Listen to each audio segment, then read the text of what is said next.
It is important to understand this. The Prophet lives in our hearts.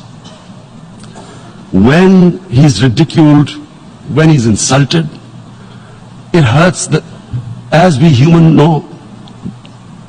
beings understand one thing: the pain of the heart is far, far, far more hurtful than physical pain. And that's why the Muslims react. And I always thought that if I ever had this stage, I would try and explain this to the world community, especially to the Western community, because having lived in the Western community, people didn't understand this. When I West didn't understand. This is where again Muslim leadership let the Muslims down. We should have explained to them what our Prophet, peace be upon him, means to us. So in 1 minute I'll try and explain what he means to us. Our Prophet was the witness to the divine book, the Holy Quran. The Holy Quran is the book of guidance for Muslims, and the Prophet's life was living the Quran. He was an example of what the Quran guided us to be. So he is the ideal we all try to get to. The Prophet created the state of Medina, the first state in Islam.